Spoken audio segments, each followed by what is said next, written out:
segundo libro de Samuel, capítulo 9. Aunque el texto que vamos a estar tratando es Primera de Corintios, quiero usar un acontecimiento, un hecho histórico en el Antiguo Testamento para usarlo como una analogía. Dice allí la palabra del Señor en el segundo libro de Samuel, capítulo 9.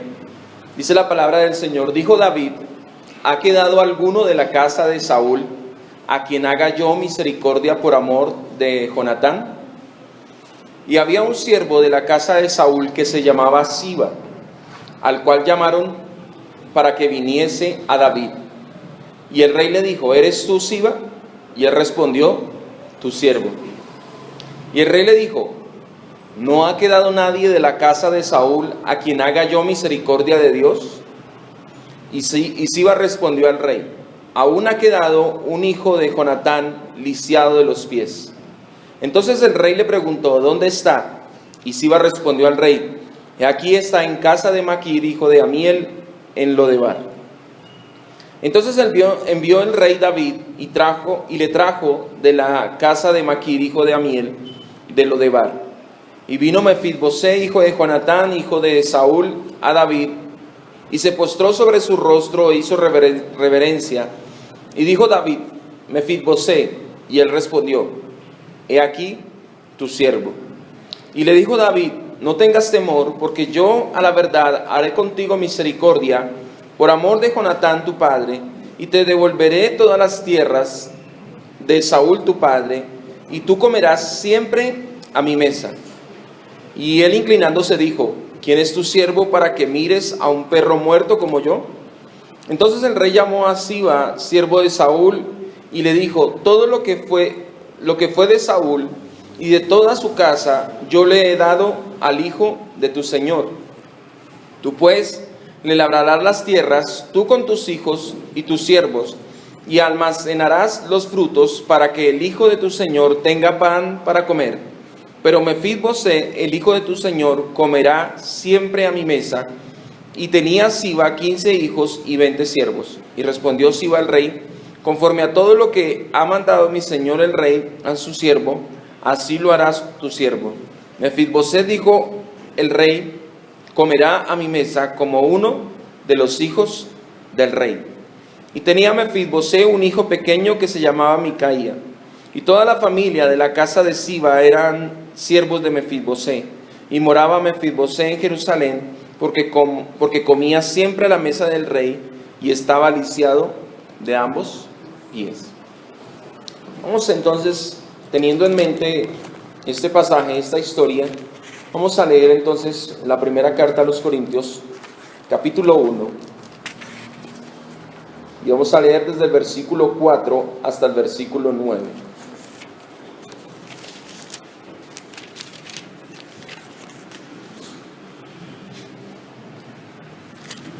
Dice la palabra del Señor, primera carta a los Corintios, capítulo 1, versículos 4 al 9.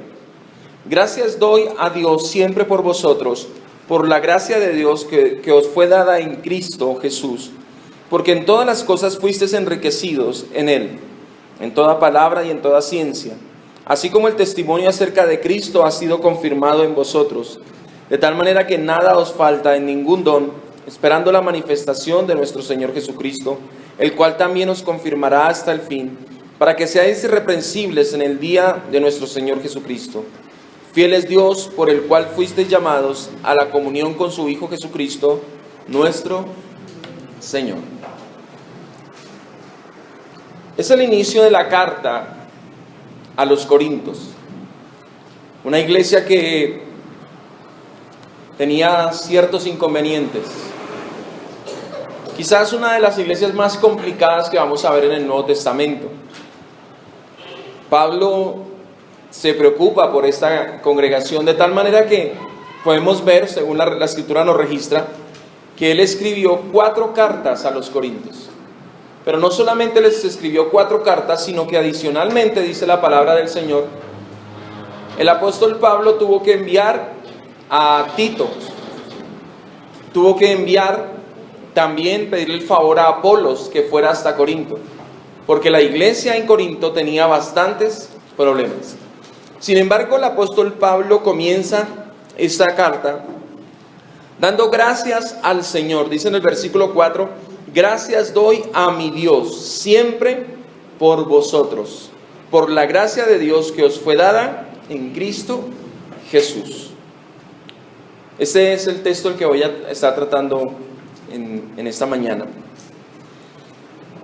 Gracias doy a mi Dios. Cuando yo leía esta carta, yo pensaba que estas palabras, quizás Pablo las decía con ironía, porque uno después de ver el contexto de la carta de Corintios, uno decía, si esta iglesia es tan difícil, si esta iglesia está envanecida, como vamos a mirarlo, Pablo, estas primeras palabras, pareciera que las dijera irónicamente, pero resulta que no, Pablo realmente estaba convencido de lo que Dios había hecho en ellos.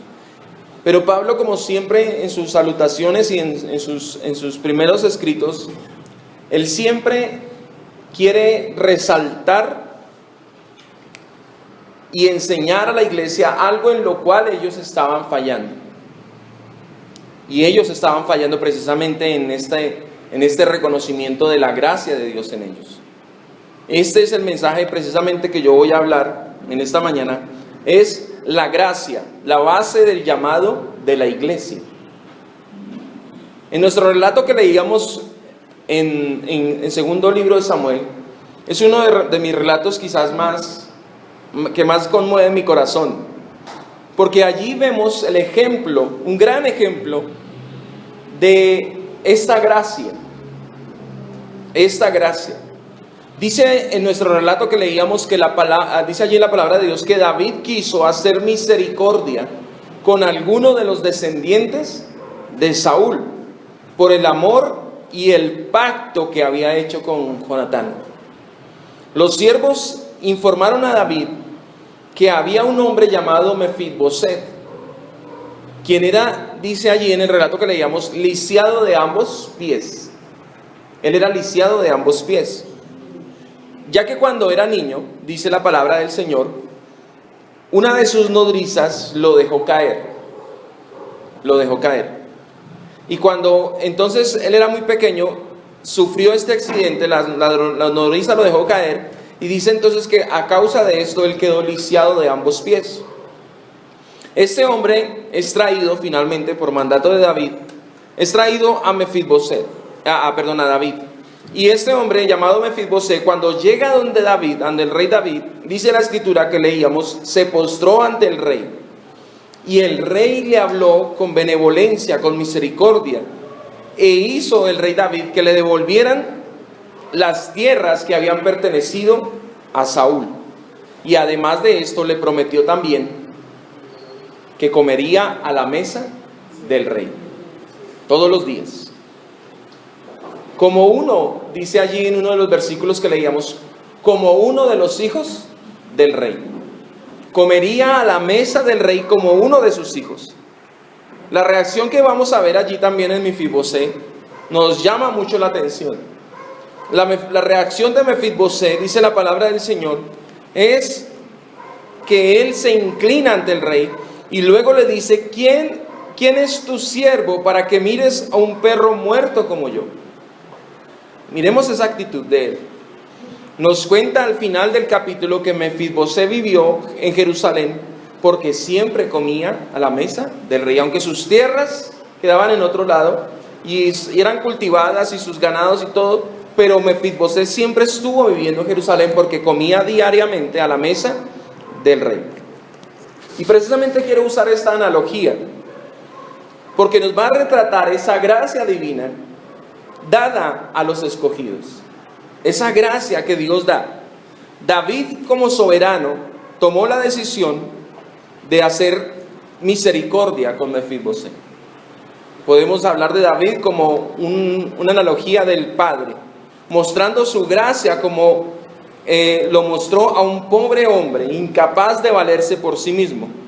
El rey, por el pacto hecho el pacto que había hecho con Jonatán, con ese pacto que había hecho, extendió entonces su gracia.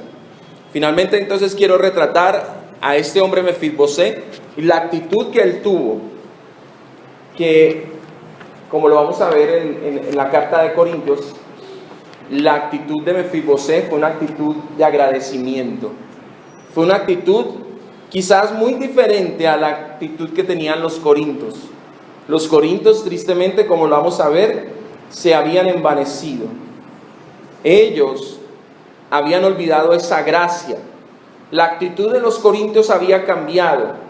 Ellos ya no se creían un perro muerto como Mefibosé, sino que al contrario, el envanecimiento había llenado sus corazones y esto hizo que esa gracia de Dios perdiera valor en ellos.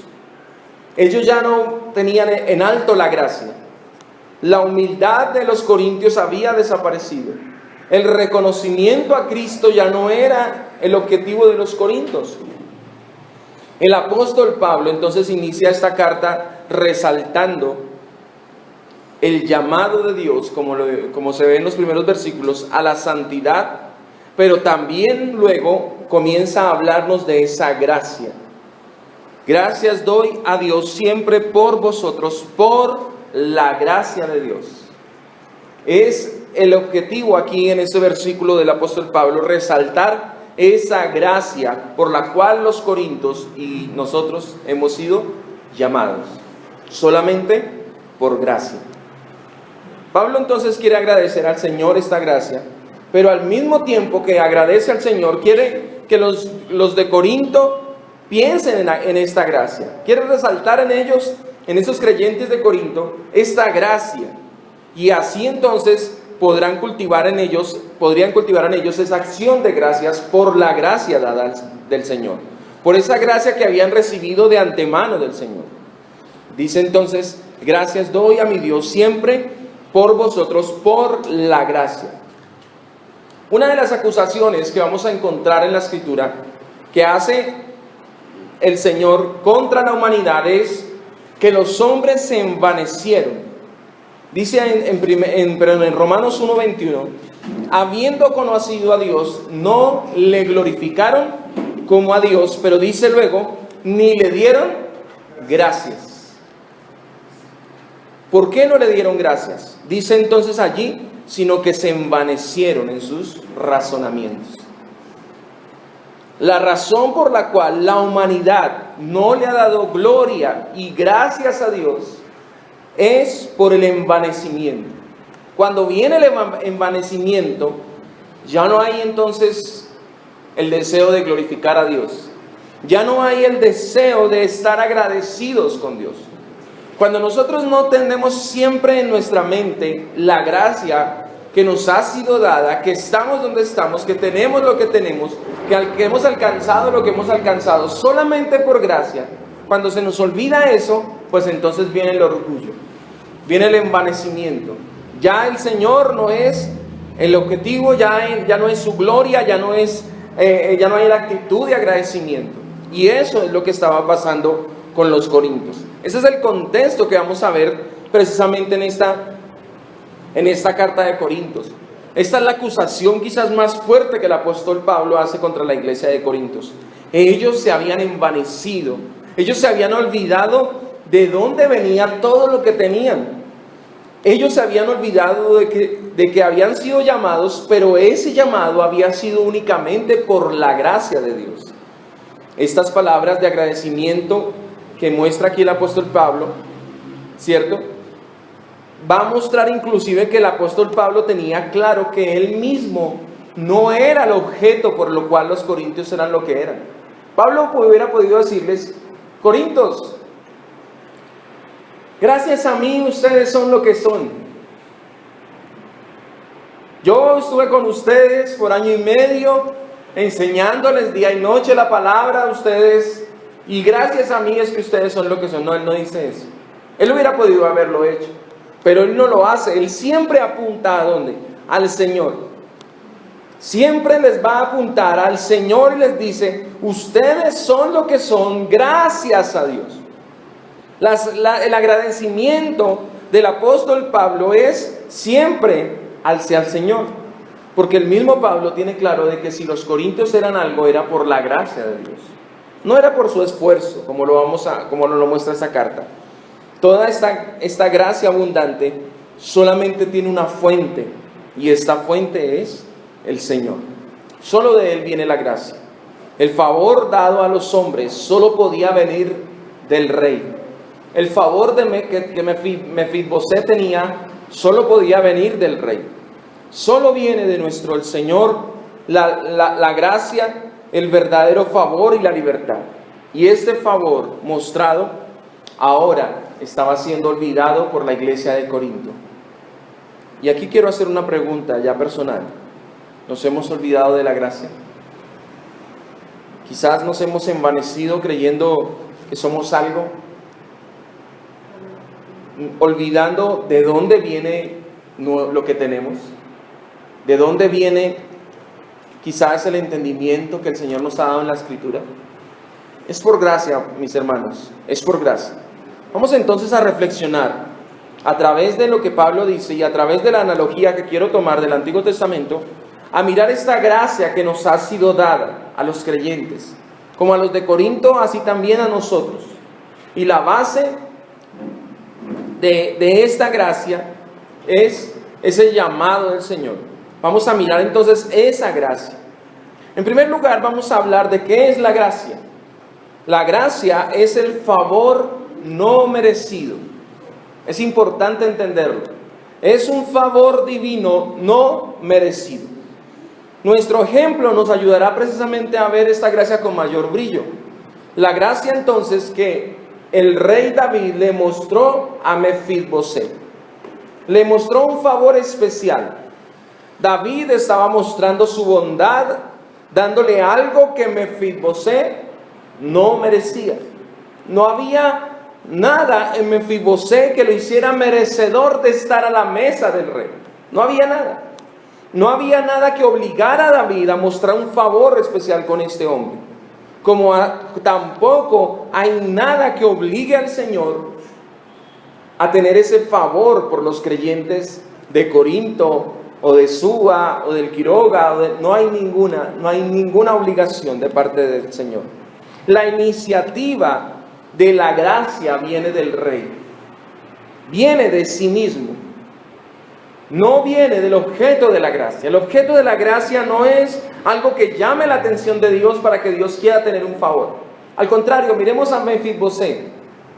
No era un guerrero fuerte, no era un hombre ilustre, era un hombre pobre. Las tierras le habían sido quitadas. Era lisiado de ambos pies. Y ser una persona lisiada en el Antiguo Testamento o con algún defecto era algo grave. Él no podía trabajar, y si no trabajaba, pues simplemente no tenía cómo vivir. Mefibosé no tenía algo especial, algo atractivo para que el rey David quisiera tener gracia de él. No. Fue el mismo rey quien tomó esta decisión de llamar a este hombre, así como también los de Corinto fueron llamados por la iniciativa del Señor. El Señor dice en Juan 15:16: no me elegisteis vosotros a mí, sino que yo os he elegido a vosotros y os he puesto para que vayáis y llevéis fruto y vuestro fruto permanezca. La elección viene únicamente del Señor, solo de Él.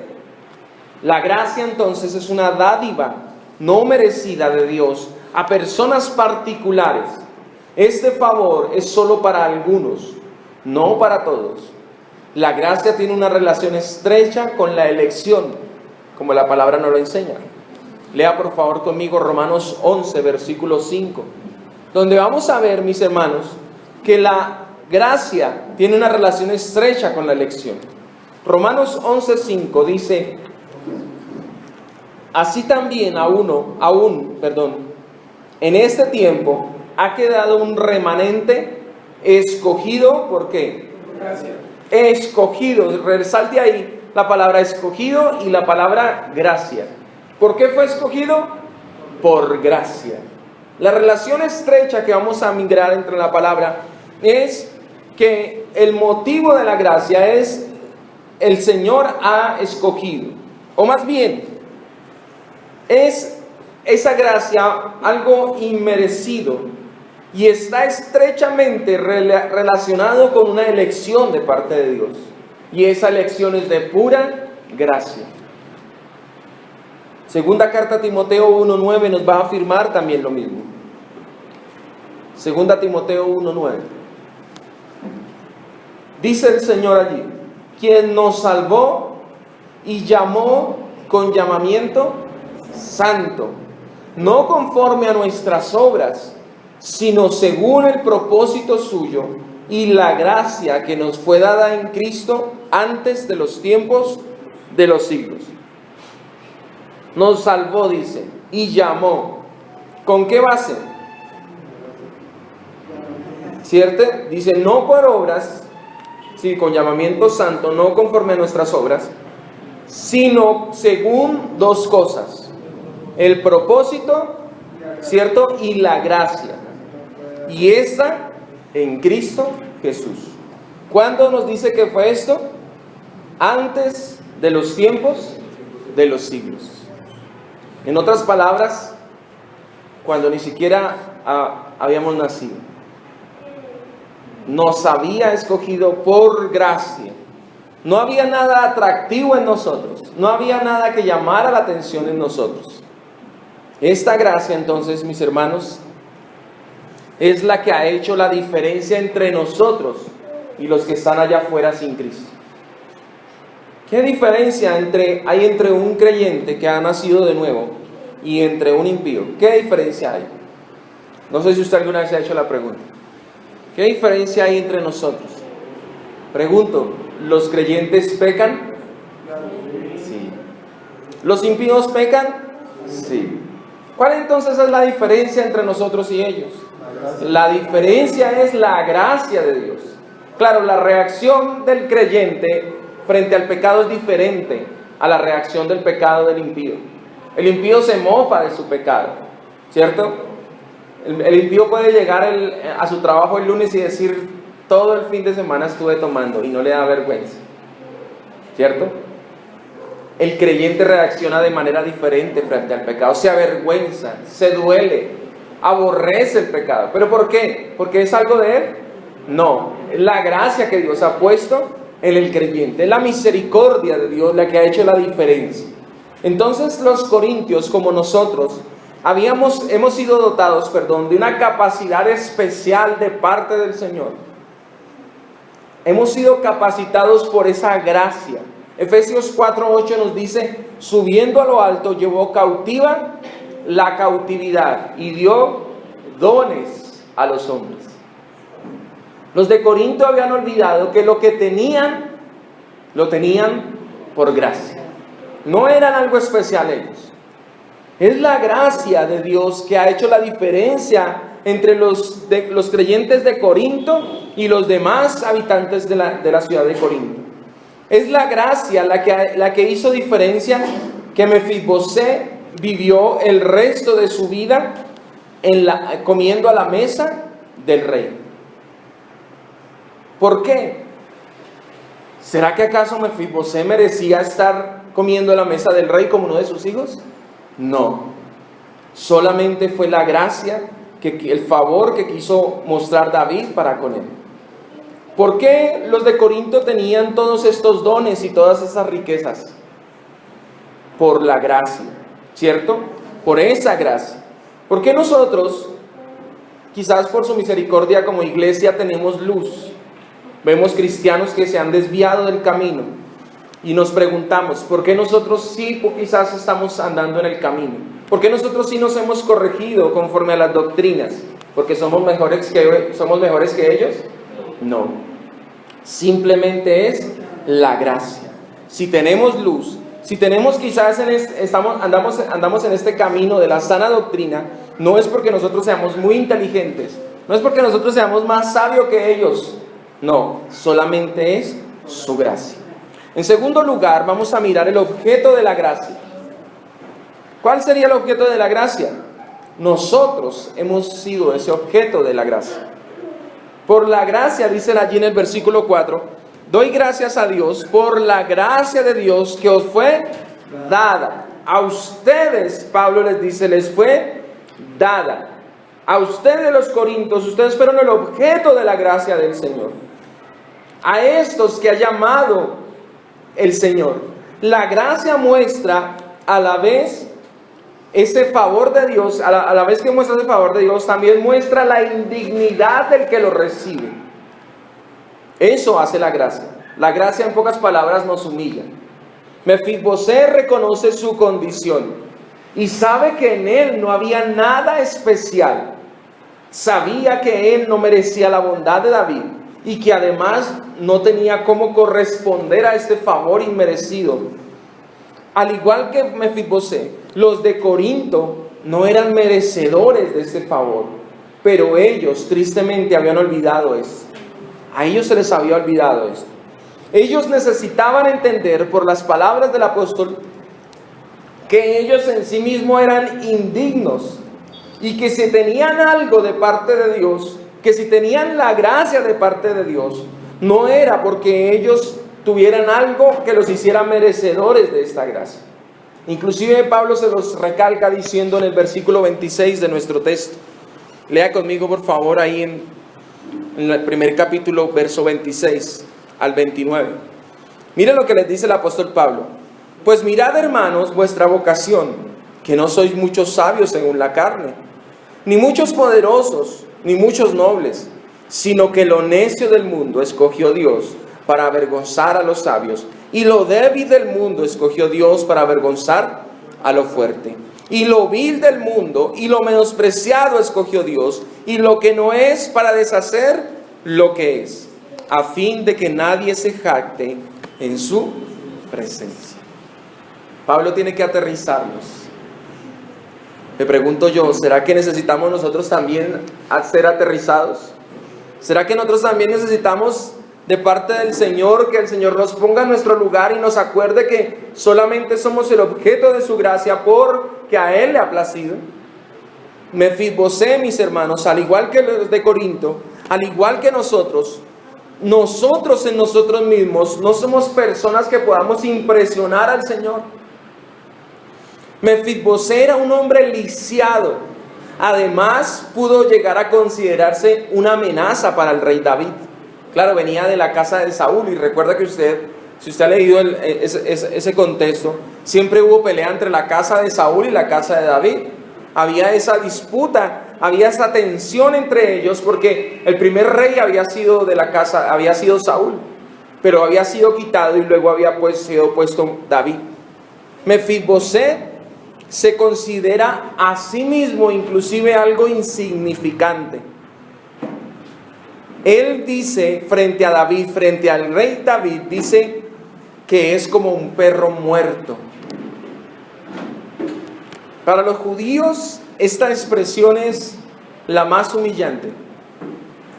Para ellos habían animales puros e impuros. Y el perro o los perros hacían parte de los animales impuros. Los perros eran considerados, no como hoy en día que les pagan hasta EPS a los perros. Los perros eran considerados algo vil, algo insignificante, algo menos despreciable. Pero no solamente los perros, sino aún un muerto era considerado algo despreciable. Cuando inclusive alguien, dice la ley, se le moría a un familiar, si él tocaba al muerto, él tenía que hacer todo un rito de purificación que le duraba casi 8 días. Porque el muerto era considerado algo impuro, algo inmundo. Entonces dice Mefibosé, yo soy como un perro, pero no cualquier perro, un perro muerto. Él mismo estaba considerándose que era algo indignante frente al rey. Tristemente los cristianos modernos, al igual que los de Corinto, creían que ellos eran algo especial. Creían que ellos merecían una mejor posición.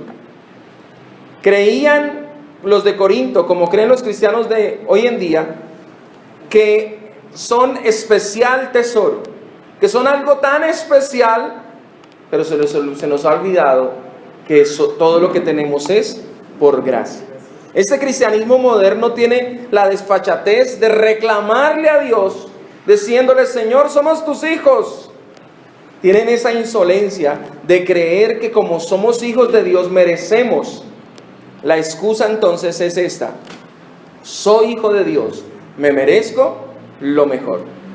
Y yo hago la pregunta: ¿acaso, mis hermanos, usted ve al apóstol Pablo reclamándole al Señor mejores posiciones? ¿Acaso usted ve al apóstol Pablo, Pedro, Juan o cualquiera de los siervos del Señor en el Nuevo Testamento tomando una posición desafiante e insolente diciendo: Señor, soy tu hijo, me merezco lo mejor?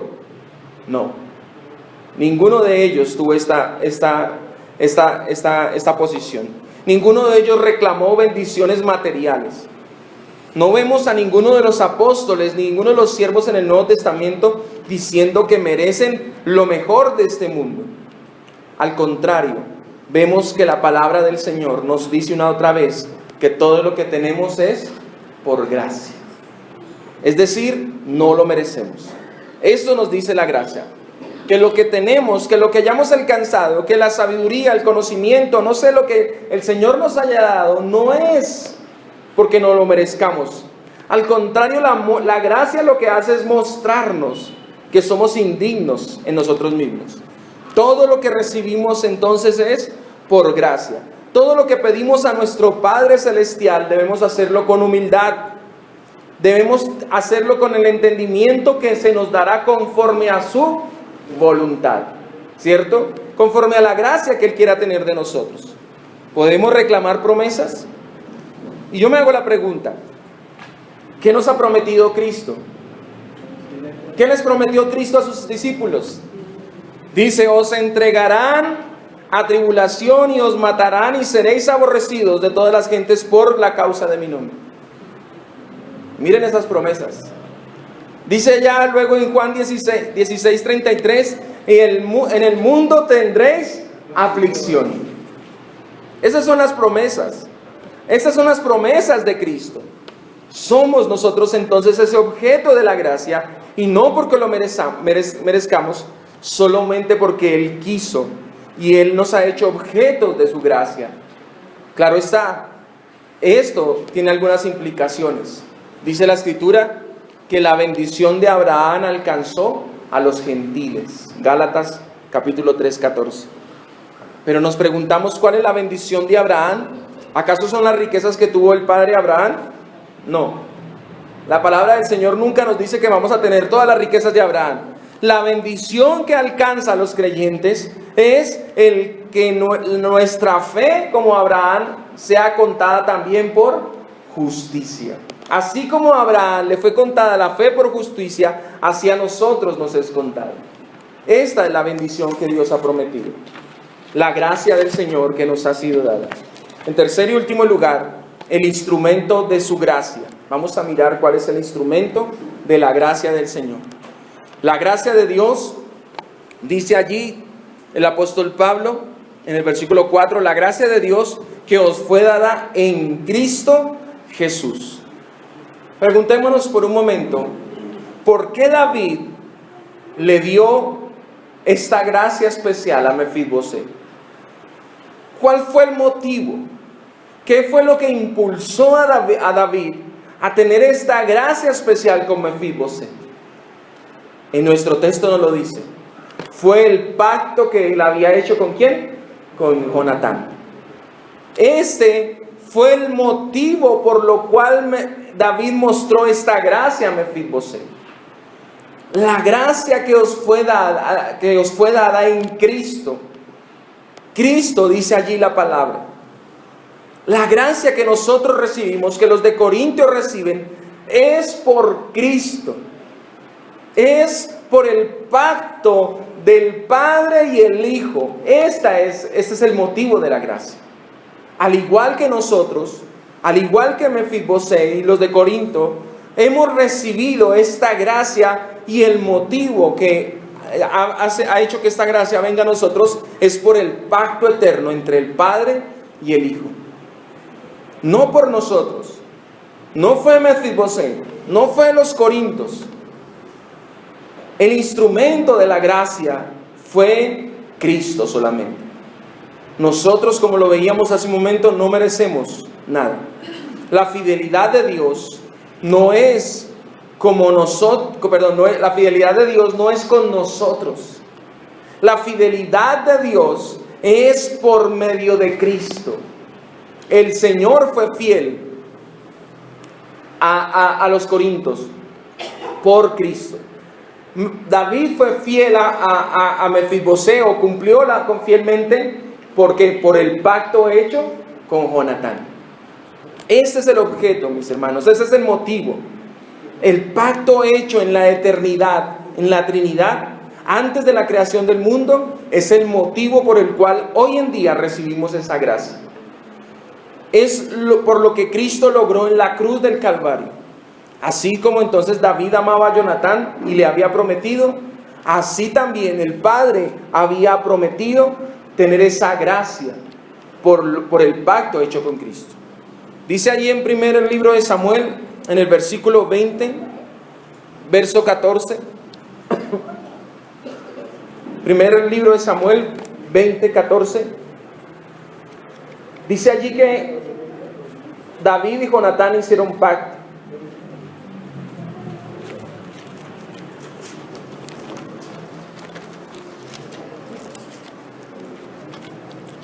Capítulo 20, versículo 14. Dice la palabra del Señor: y si yo viviere, harás conmigo misericordia de Jehová. Estas son las palabras de Jonatán. Y si yo viviere, harás conmigo misericordia de Jehová, para que no muera. Y no apartarás tu misericordia de mi casa para siempre. Cuando Jehová haya cortado uno por uno los enemigos de David de la tierra, no dejes que el nombre de Jonatán sea quitado de la casa de David. Este es el pacto que hizo Jonatán y David. Por estas palabras fue que David no quitó a Mefibosé, no le quitó la vida. Por esta causa, por el contrario, lo trajo hacia él, para mostrar esa gracia por el pacto. ¿Por qué nosotros estamos hoy aquí? Por ese pacto en la eternidad, por esa gracia que había sido prometida desde antes de la fundación del mundo. Lea conmigo, por favor, primera carta de Pedro, capítulo 1, verso 20.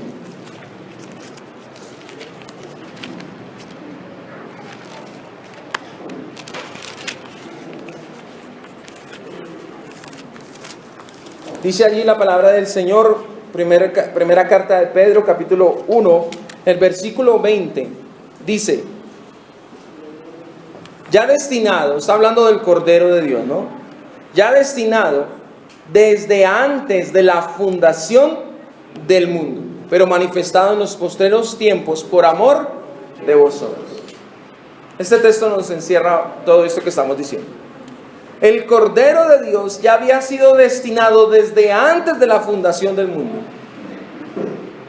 Él ya había hecho ese pacto en la eternidad, de que vendría a morir por nosotros. Pero luego dice, pero manifestado en los posteros tiempos por amor de vosotros. Es decir, el Señor cumplió enviando a su Hijo como lo había prometido. Efesios capítulo 1, verso 4. Nos dice allí precisamente acerca de nosotros. Efesios capítulo 1, verso 4. Dice, según nos escogió en Él, ¿desde cuándo? Antes de la fundación del mundo, para que fuésemos santos y sin mancha delante de Él.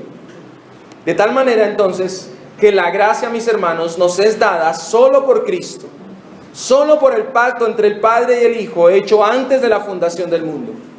Cristo cumplió toda la ley, óigame bien, toda la ley. Cristo vivió perfecta obediencia, tuvo una justicia impecable, y por su muerte y resurrección tenemos nosotros ahora esta gracia. Este es el instrumento de la gracia. El Señor vivió esa vida perfecta, esa justicia perfecta que nosotros no hemos podido vivir. Esa obediencia a la ley nosotros no la hemos podido, Cristo la vivió. y nos es dada. Pregunto yo, ¿es acaso entonces esta gracia una gracia barata? No. Al contrario, costó muchísimo. Costó la vida del único hombre perfecto sobre la tierra. Costó la vida del único hombre realmente santo y justo. Costó la vida del unigénito del Padre. Los creyentes de Corinto habían olvidado esto. Habían olvidado esta gracia que no es barata. Algunos de ellos preferían ser discípulos de Apolos, otros de Cefas, otros de Pablo, menospreciando a Cristo, menospreciando al único que realmente es digno de gloria. Ahí nos dicen en la primera carta de Corintios, en el capítulo 3, en el verso 5, ellos cómo discutían entre ellos. Y Pablo les dice, les reclama, ¿qué pues es Pablo y qué es Apolos? ¿Qué es el predicador? Dice ahí, servidores por medio de los cuales habéis creído.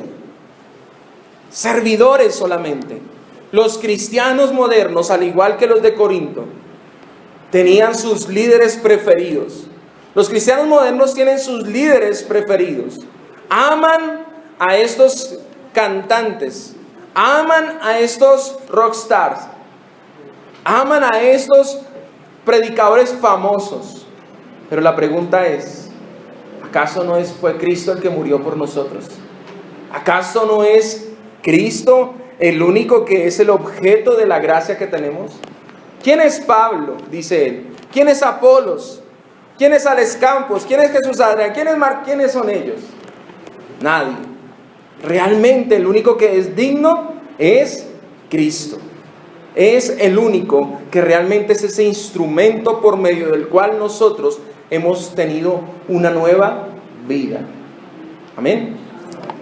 Termino, mis hermanos, dándoles 3 aplicaciones prácticas. Primero, quiero decirte, la gracia produce acción de gracias. ¿Qué produce la gracia en nosotros? Acción de gracias. Pablo dice allí, gracias doy a mi Dios siempre por vosotros, por la gracia. Cuando nuestro entendimiento de la obra redentora de Cristo aumenta, cuando vemos tan claramente la abundante gracia que nos ha sido dada, produce en nosotros mayor acción de gracias.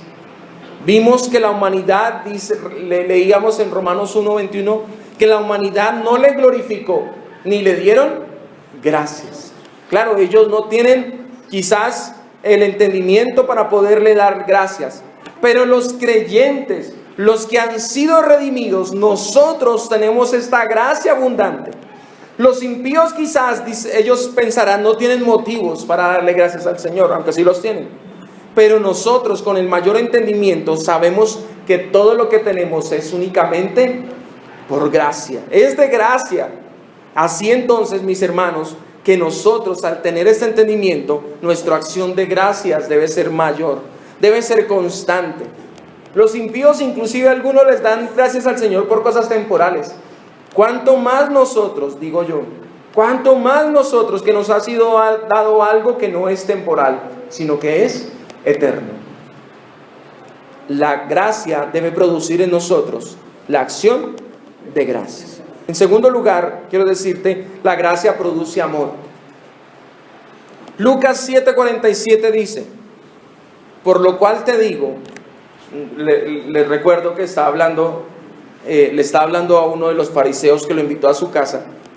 El Señor le dice a este fariseo, porque el fariseo miró con desprecio a una mujer que estaba llorando a los pies de Jesús y dice que secaba sus pies con su cabello, pero era una mujer pecadora. El fariseo la mira con desprecio y el Señor tiene que decirle al fariseo, por lo cual te digo que sus pecados, que sus muchos pecados le son perdonados, porque amó mucho. Mas aquel a quien se le perdona poco, poco ama. El Señor tiene que decirle que Él llegó a su casa, a la casa del fariseo, y dijo, y usted no me ha servido en nada, no me ha brindado ningún tipo de servicio. Pero esta mujer que es pecadora, desde que llegué no ha parado de llorar y de secar mis pies de limpiar mis pies con sus lágrimas y su cabello. Al que más se le perdona, más ama. Esta mujer fue criticada, pero amó más al Señor porque se le perdonó más, porque reconoció su bajeza. El fariseo no atendió al Señor como lo merecía, pero esta mujer dio todo de ella. Solo aquel que conoce la magnitud de su propio pecado, solo aquel que conoce su corazón que es perverso, solo aquel que conoce que es incapaz por sí mismo de acercarse al Señor, puede amar más al Señor porque reconoce esa gracia que le ha sido dada. No seamos entonces como los de Corinto, que se les olvidó esta gracia. Y en último lugar, tercera aplicación, la gracia produce humildad. La gracia produce humildad. Mefibosé dijo: ¿quién es tu siervo para que mires a un perro muerto como yo? Qué humildad, mis hermanos. Qué humillación la de este hombre. Qué sencillez, qué bajeza. Miremos entonces cómo este hombre se envileció a sí mismo delante del Señor. Solo cuando nosotros comprendemos la abundante gracia que el Señor nos ha dado, podemos tener una actitud de humildad. La arrogancia viene porque no hay entendimiento de la gracia. El orgullo que sufren los cristianos de hoy en día, como los de Corinto, es porque piensan que ellos han logrado algo por sí mismos. Ellos piensan, los cristianos piensan de hoy en día: no, es que yo llevo no sé cuántos años en el Evangelio. No, es que yo me he sostenido, yo soy un hombre de oración, una mujer de oración, un hombre que ha estudiado la palabra. No, hermano, nosotros no somos nada. Realmente cuando entendemos que si estamos firmes en los caminos del Señor es por gracia, eso trae humildad a nuestros corazones. Realmente cuando entendemos que si nosotros nos hemos sostenido en sus caminos, no es por nuestra fuerza, sino por su fuerza, por su gracia, entonces esto va a producir en nosotros un corazón humilde. Amén. Vamos a orar, mis hermanos. Padre, en esta mañana queremos darte gracias, porque a través de tu palabra, Señor, somos instruidos. ¿Cuántas veces, Señor, hemos oído acerca de la gracia? ¿Cuántas veces hemos visto a través de tu palabra la gracia que nos ha sido dada en Cristo tu Hijo, Señor? Pero tristemente, Señor, olvidamos, Señor, constantemente esta gracia. Olvidamos que si tenemos algo, que si hemos alcanzado algo, que si somos algo, Señor, en este mundo, no es porque seamos mejores que los demás, no es porque lo merezcamos, Señor, sino solamente ha sido tu gracia en nosotros, tu misericordia, tu bondad. La diferencia entre nosotros y los que están allá afuera solamente es tu gracia, Señor. Pudiésemos estar nosotros perdidos en este día, pudiésemos nosotros estar allá afuera, Señor, sin luz, sin fe, sin Dios, sin esperanza, pero estamos aquí, Señor, todo por la gracia que tú nos has dado en Cristo tu Hijo. Por eso, Señor, a ti sea la gloria, a ti sea la alabanza, Señor, a ti sea la adoración, en Cristo Jesús. Amén.